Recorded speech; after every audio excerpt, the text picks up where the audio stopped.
दोस्त को ना बाबे ढूँढने का बड़ा शौक है। हम बचपन से सुनते आए हैं, बहुत सी कहानियाँ सुनते हैं, रूहानी किस्से सुनते हैं। हमें लगता है कि बहुत से लोग हैं जो कि रूहानी तौर पर बड़े मज़बूत होते हैं।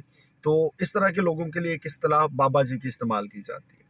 ख़ैर उस दोस्त को बड़ा शौक है बाबे ढूँढने का। वो अगर उसको कोई बता दे कि भाई फ़लाँ इलाके में कोई बंदा रहता है जो कि बड़े बाबा जी हैं, तो उसकी कोशिश होती है कि वो दुआ के लिए, मिलने के लिए उनके पास जाए।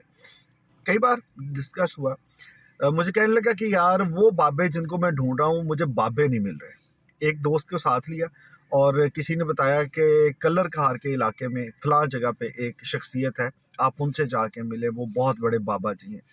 खैर उन दोनों ने अपना सफ़र शुरू किया। वहाँ पे सर्दियों का मौसम था जब वो गए हैं। तो वो कहते हैं जी कि जिस इलाके में हमें बताया था, पूछते-पूछते हम उस गाँव के पास पहुँच गए। अब वहाँ पर जब वो पहुँचे हैं, तो उस गाँव में दाखिल होने से पहले सड़क के किनारे रुके, तो वहाँ पे एक शख्स बैठा हुआ था, उसने ना आग जलाई हुई। अब वो सर्दी का मौसम था, उतरे, आग सेंकने लग गए। तो गपशप हुई, बाबा जी से पूछा कि यहाँ से सड़क किधर को जाएगी? उन बाबा जी ने कहा जी कि बैठ जाइए बेटे, आपको मैं बता देता हूँ कि वो कहाँ आप जाना चाहते हैं, रास्ता कौन-सा है। वो कहते हैं कि हमने वहाँ पे बैठे-बैठे अपने आग से हाथ सेंकने शुरू किए, बड़ा हमें मज़ा आया। तो हमने बाबा जी से पूछा कि बाबा जी आप इस सड़क के किनारे आग जला के क्यों बैठे हैं? तो बाबे ने कहा कि ये जो सामने मेरे खेत हैं, मैं दोपहर को जब घर वापस जाता हूँ तो जाने से पहले मैंने हुक्का ताज़ा करना होता है। तो हुक्का ताज़ा करने के लिए मुझे आग जलानी पड़ती है।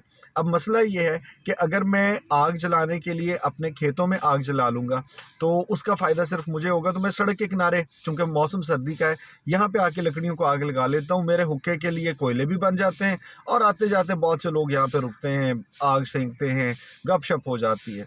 खैर उन्होंने उस बाबा जी से राह पूछा और चले गए। उस शख्सियत से मिले, वापस आ गए। फिर वो बताते हैं कि एक दिन हम आ रहे थे गाँव की तरफ, तो सड़क के किनारे रास्ते में ना बड़ा पानी खड़ा हुआ था। तो एक बंदा जो था वो आगे अपने खेतों से चारा लेके जाते हुए वहाँ पे रुका। उसके हाथ में कुल्हाड़ी थी, उसने कुल्हाड़ी से ना वो सड़क के किनारे मिट्टी को खोदना शुरू किया। तो कहते हैं हमने ऐसे ही उससे पूछा कि जी खैर है, आप क्या कर रहे हैं? तो उसने कहा कि यहाँ पे ना सड़क पे पानी बड़ा खड़ा हो गया था, तो इसमें से मैं मिट्टी खोद रहा हूँ ताकि ये पानी निकल जाए, रास्ता बन जाए और आते-जाते जो लोग हैं उनको थोड़ी सहूलत हो जाए। खैर वहाँ से निकले। अब बहुत से किस्से जब उन्होंने सुनाए कि हमने ज़िंदगी में बड़े-बड़े बाबे ढूँढे, तो किसी ने उनसे पूछा कि फिर आपको सबसे काम का कोई बाबा मिला? तो वो परेशान होके कहने लगे कि यार बस क्या करें, बहुत से लोगों से मिला हूँ, लेकिन मुझे वो बाबे जिनकी तलाश थी वो आज तक नहीं मिले। तो जवाब देने वाले ने कहा कि दरअसल आपको सारे कहानियों में 2 बाबे तो मैंने आपकी बातों से ढूँढ लिए हैं। एक वो बाबा जी जो कि चाहते तो अपने खेतों में अपने हुक्के के लिए कोयले गर्म कर लेते, लेकिन वो सड़क किनारे आके इसलिए बैठ गए कि चले आते-जाते सर्दी के मौसम में लोग आग सेंक लेंगे। और वो बंदा जो कि राह चलते हुए सिर्फ़ इस वजह से अपनी रेहड़ी से उतर गया और उसने रास्ते में से मिट्टी साइड पे की ताकि बारिश का पानी निकल जाए और आते-जाते लोगों पे छींटे ना पड़े। तो उसने कहा यार बाबे और क्या होते हैं?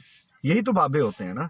हमें तो हुक्म भी मिला है ना कि खैरुन नास मिन यनफ़उन नास, सबसे अच्छा बंदा वो है जो दूसरों के लिए बरकत का, रहमत का या बेहतरी का बायस है।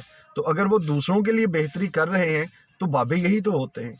अब वो लोग जो कि मेरी तरह कभी सोचते हैं कि वो भी बाबों को ढूँढेंगे, किसी बाबा जी से मिलेंगे। यकीन माने हमारे इर्द-गिर्द इतने बाबे हैं। हर वो बंदा जो आपको लगता है कि दूसरों के लिए बेलौस होके कोई मदद करने की कोशिश करता है, यकीन माने वो बाबा है। और ऐसे लोग अगर आपको मिलें, तो एक काम ज़रूर करें, इन लोगों से कहा करें कि वो आपके लिए दुआ करें, क्योंकि ये लोग जो हैं, इनकी दुआ में बड़ी बरकत होती है।